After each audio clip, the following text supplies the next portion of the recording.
Hi everybody, it's me, Mrs. Jen, and I'm in my house right now, and I'm going to bring you a Faith Kids lesson. So we're going to start by doing a couple of songs, and they'll probably be new songs to most of you, but you can learn the songs with the actions. My kids are going to help you with that.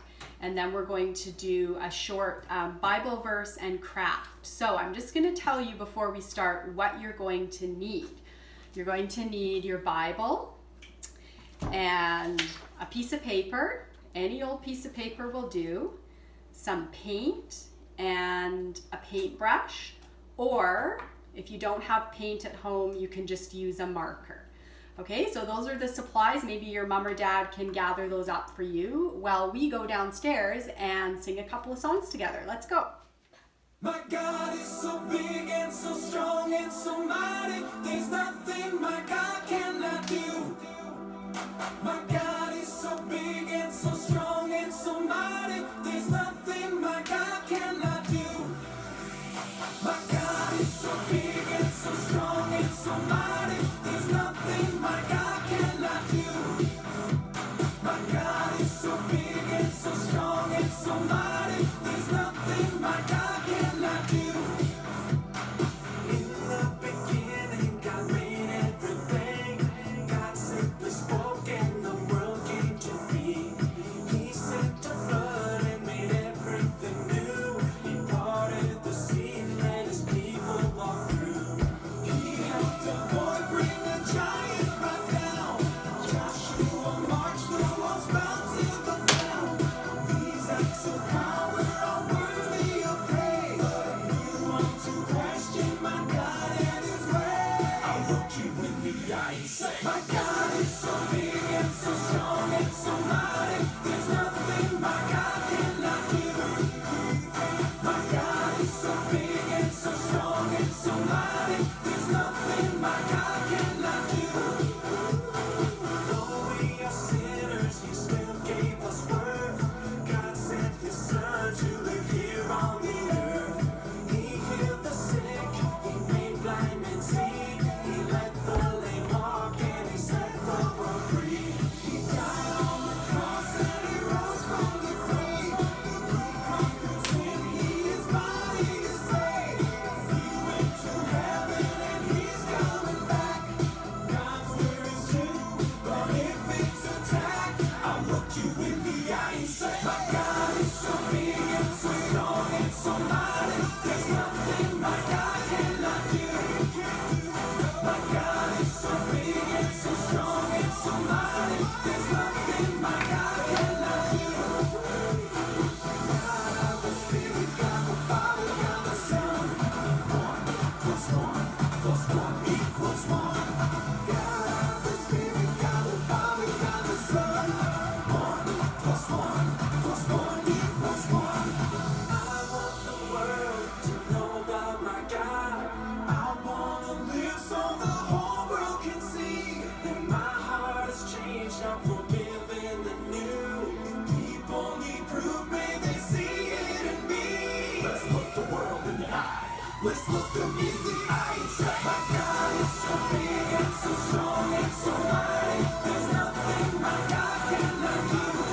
Because God is so big and so strong and so mighty. There's nothing my God cannot do. My God is so big and so strong and so mighty. There's nothing my God cannot do. My God is so big and so strong and so mighty. There's nothing my God cannot do. My God is so big and so strong and so mighty. There's nothing my God cannot do.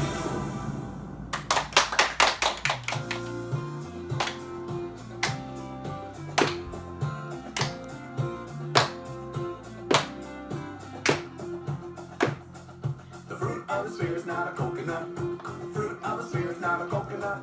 You wanna be a coconut?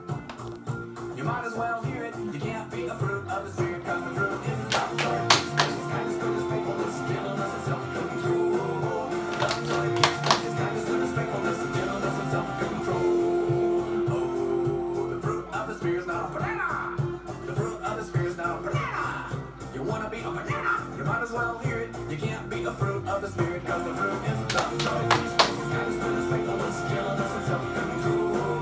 Love, joy, peace, patience, kindness, goodness, faithfulness, and gentleness, and self-control.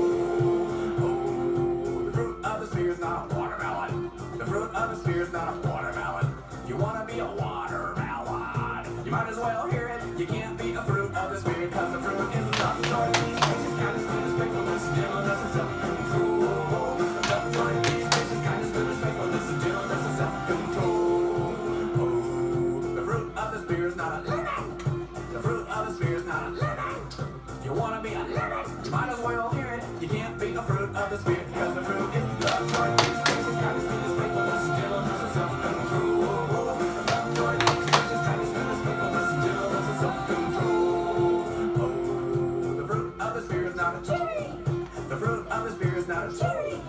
If you wanna be a cherry, you might as well hear it. You can't be a fruit of the Spirit, because the fruit is love, joy, peace, patience, kindness, goodness, faithfulness, and gentleness, and self-control. Love, joy, peace, patience, kindness, goodness, faithfulness, and gentleness, and self-control.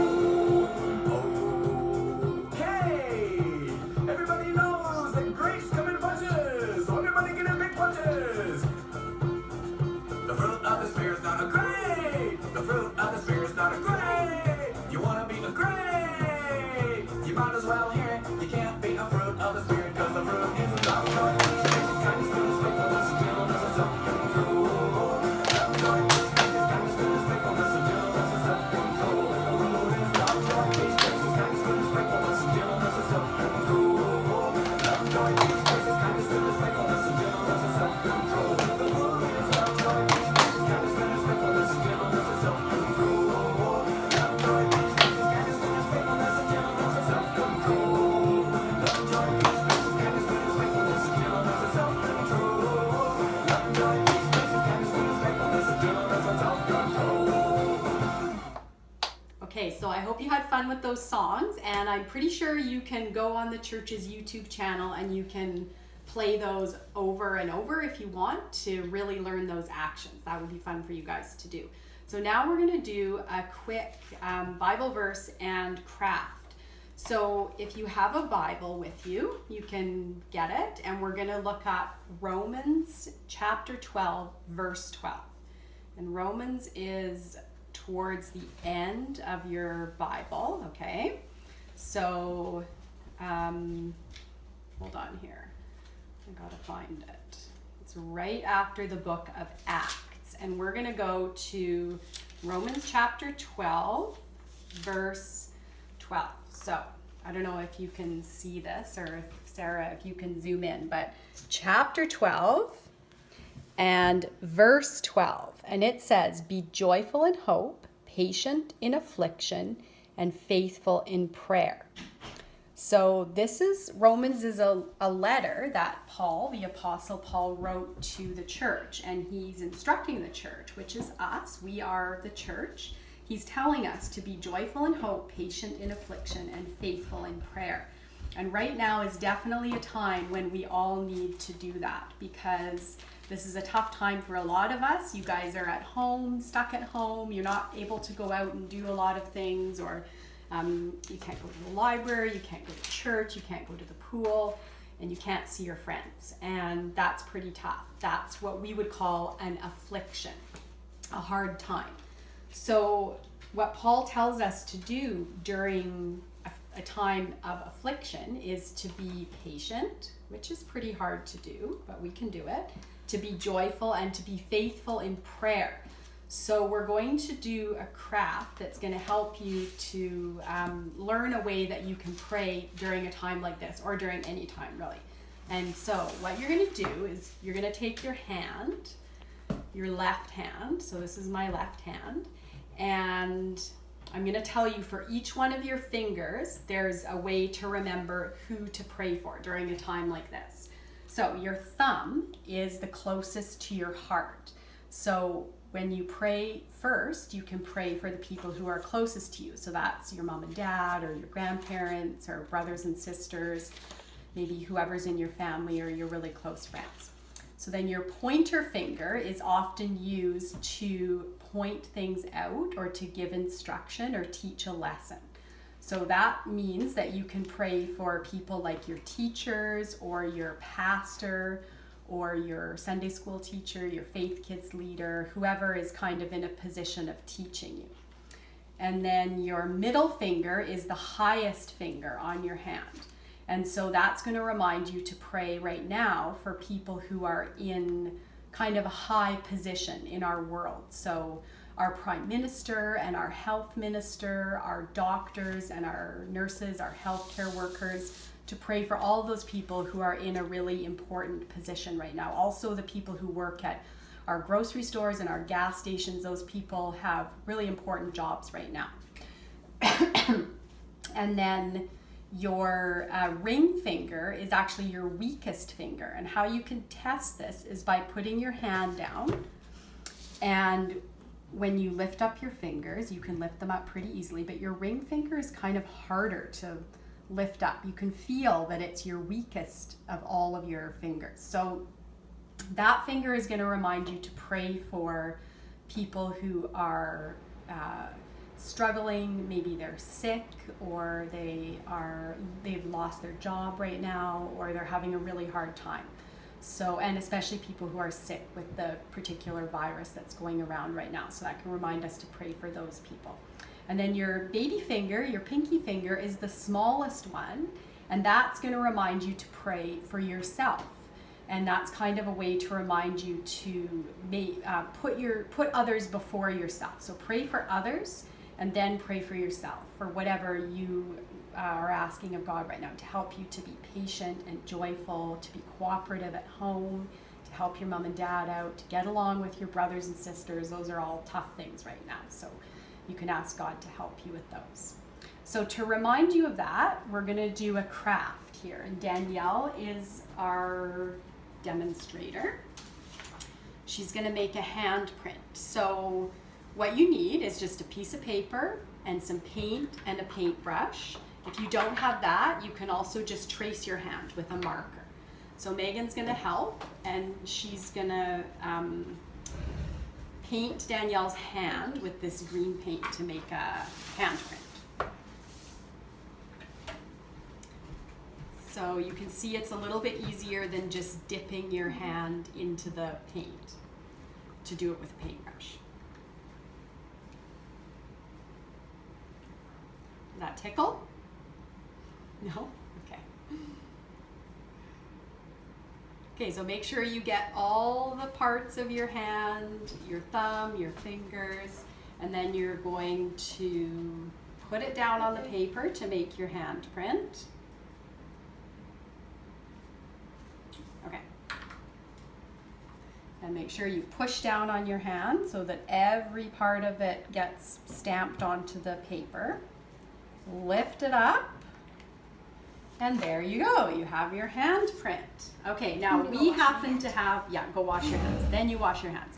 Now we happen to have one right here that we did earlier that's already dry. So once you have your handprint and it's dry, you're going to write on each of your fingers to remind you who to pray for. So Sarah is going to write that down for us. And I just realized we forgot to get a pen out, so we'll do that. Here we go. And she's going to write. So remember, your thumb means to pray for people who are close to you. So you could write your family maybe.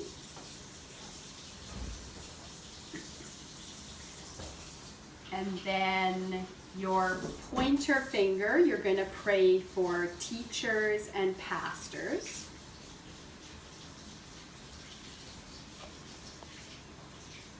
And then remember that your middle finger is the tallest one. So that one you're going to pray for, let's just call it important people. And we know who that is. Right now that's people who are helping to look after us and making decisions and working in places where we need to go, like grocery stores and those kinds of places. Doctors and nurses, government workers. Okay.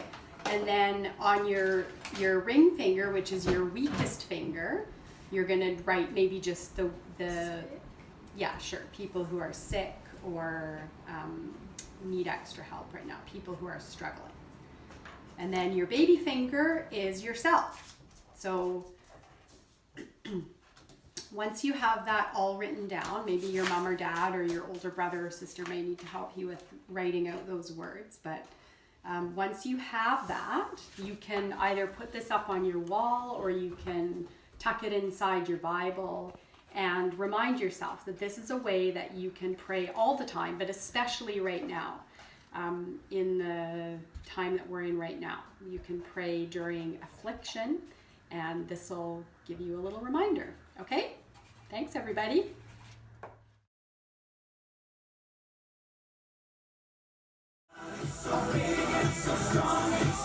Dad, cut! Cut! Okay, cut.